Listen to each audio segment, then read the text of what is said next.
ഇന്ന് അന്താരാഷ്ട്ര യോഗ ദിനം. വിവിധ കേന്ദ്രങ്ങളിലായി യോഗ ദിനാചരണവും ബോധവൽക്കരണവും നടന്നു. ഇന്നത്തെ തിരക്ക് പിടിച്ച ജീവിത സാഹചര്യത്തിൽ യോഗയ്ക്ക് ഏറെ പ്രാധാന്യമുണ്ട്. യോഗ ശാരീരികവും മാനസികവും ആത്മീയവുമായ തലങ്ങളെ സ്പർശിച്ച് ശരീരത്തിന്റെയും മനസ്സിന്റെയും മാറ്റം ലക്ഷ്യമിടുന്നു. ജീവിതശൈലി രോഗങ്ങളും മറ്റ് രോഗങ്ങളും മനുഷ്യനെ കാർന്നു തിന്നുന്ന കാലഘട്ടത്തിൽ യോഗ വളരെ ഗുണപ്രദമാണ്. നിത്യജീവിതത്തിൽ യോഗ എങ്ങനെ ബന്ധപ്പെട്ടിരിക്കുന്നു? യോഗാ ദിനത്തിൽ യോഗ അധ്യാപകൻ കൂടിയായ സഞ്ജിത് കുമാർ പറയുന്നു.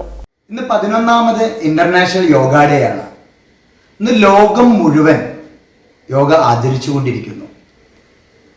ഇന്ന് മാനസികപരമായ സംഘർഷം, ശാരീരികപരമായ ഉന്മേഷം മെച്ചപ്പെടുത്താൻ യോഗയുടെ സാന്നിധ്യം വളരെ വലുതാണ്. കുട്ടികളാവട്ടെ, കുട്ടികൾക്ക് യോഗ ചെയ്യുന്നതിലൂടെ അവരുടെ കോൺസെൻട്രേഷൻ പവർ വർദ്ധിക്കാൻ വളരെ നല്ലതാണ്. ഭാരതത്തിൻ്റെ പൗരാണികമായിട്ടുള്ള യോഗ ഇന്ന് ലോകം മുഴുവൻ പ്രചരിച്ചുകൊണ്ടിരിക്കുന്നു. ജീവിതത്തിൽ യോഗ സ്ഥിരമായി നമ്മൾ ചെയ്യുമ്പോൾ നമ്മുടെ ശരീരമായിട്ടുള്ള ഫ്ലെക്സിബിലിറ്റിയും കൂടി നമ്മൾക്ക് ലഭിക്കുന്നു. അതുപോലെ നമ്മുടെ മനസ്സ് സെൻറ്റേഡ് ആവാൻ, നമ്മുടെ മാനസികപരമായി നമ്മൾ സെൻറ്റേഡായി നല്ല തീരുമാനങ്ങൾ എടുക്കാൻ യോഗ ചെയ്യുമ്പോൾ നമുക്ക് സാധിക്കുന്നുണ്ട്. 2015 ജൂൺ 21-നായിരുന്നു ആദ്യ യോഗാ ദിനം ആചരിച്ചത്. സ്കൂളുകൾ, മറ്റ് കേന്ദ്രങ്ങൾ എന്നിവിടങ്ങളിൽ യോഗാ ദിനം ആചരിച്ചു.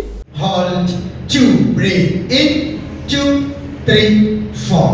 Hold 2, 3, 4. Breathe out 2, 3, 4, 5, 6. Hold 2, breathe in. Hold 2, 3, 4. Breathe out 2, 3, 4, 5, 6. Hold 2, breathe in.